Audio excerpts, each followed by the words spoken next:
Aunque el Banco de la República es desconocido para muchas personas, esta institución es fundamental para la vida de todos los colombianos. Por ejemplo, es la entidad encargada de emitir la moneda de curso legal. ¿Qué es eso? Todas las monedas y todos los billetes con que funciona la economía. Además de eso, cada vez que empiezan a aumentar los precios y nuestro dinero pierde capacidad de compra, tenemos que estar muy pendientes de lo que diga y haga el Banco de la República, porque es la entidad encargada de velar por el poder adquisitivo de la moneda según la Constitución Política de 1991. Para desarrollar esas labores tan importantes para nuestras vidas, el Banco de la República funciona como una entidad independiente del gobierno y libre de injerencia del sector privado, para estar así completamente fuera de presiones externas. Pero las cosas no siempre fueron así. Hubo una época en que en Colombia no había billetes oficiales, sino que bancos manejados por empresarios privados tenían sus propios billetes. ¿Cómo es posible que eso sucediera y cómo llegamos a lo que tenemos hoy?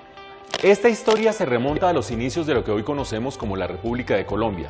Por allá en los años 1820 no existía el Banco de la República y tampoco existían los bancos comerciales. Ni siquiera existían los billetes, solamente monedas de oro y plata que servían para hacer transacciones. En esa época, los únicos que prestaban recursos eran la Iglesia Católica y las casas comerciales. La Iglesia tenía muchos recursos por las donaciones que hacían los creyentes antes de morir. Y por su parte, las casas comerciales eran dirigidas por prósperos empresarios que habían acumulado muchos recursos gracias al auge que tuvo la minería en el siglo XIX. Estos prestamistas no tenían mayor regulación hasta que en 1863 la Constitución de Río Negro definió las primeras reglas de la actividad bancaria en el país. Por ejemplo, la Constitución estableció que por cada billete emitido debería existir su equivalente en reservas de oro. Es decir, que quien lo tuviera podía ir al banco que lo emitía y pedir que le entregaran el oro que representaba. Bajo esta legislación, en 1870 nacieron los primeros bancos privados en las diferentes ciudades del país. La actividad bancaria fue netamente privada hasta el año de 1880, cuando el Estado creó el Banco Nacional, con la facultad para emitir billetes que circularían en todo el territorio nacional y tendrían la misma aceptación que los billetes de los bancos privados. Todo eso funcionó muy bien hasta que estalló la guerra de 1885. Para que el gobierno pudiera financiar los gastos de la guerra, el Banco Nacional aumentó su emisión de billetes. En medio de esa situación crítica, las autoridades decidieron que los bancos privados no podían seguir emitiendo sus propios billetes y tenían que recibir los emitidos por el Banco Nacional. Años más tarde, ese banco volvió a excederse en su límite de emisión, lo que llevó a su liquidación en el año de 1894.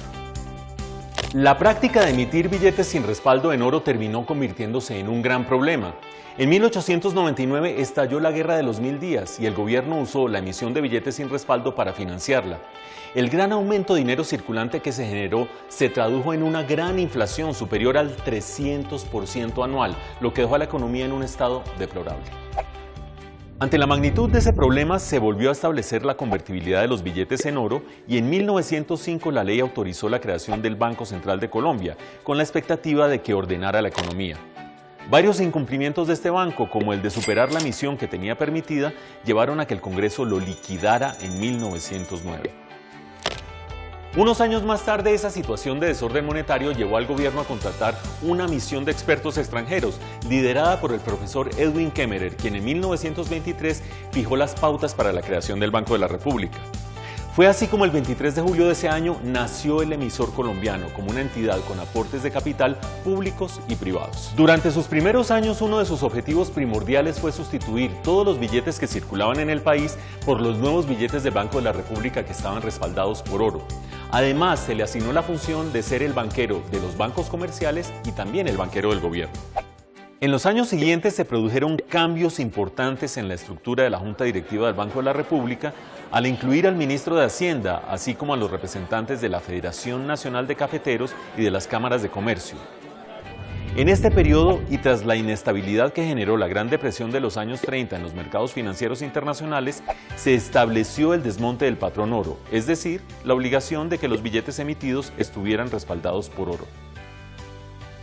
A mediados del siglo, y dado que las necesidades económicas del país eran distintas a las de 1923, se inició una nueva etapa de reformas al Banco Central.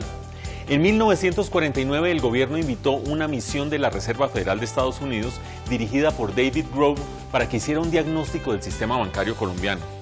La misión Grove hizo varias recomendaciones, entre ellas la de tratar de dinamizar la economía colombiana mediante el otorgamiento de créditos subsidiados para el sector privado. Ese nuevo papel de la política monetaria de otorgarle créditos subsidiados al sector privado en manos de una junta de naturaleza pública y privada no daba condiciones para tomar decisiones objetivas.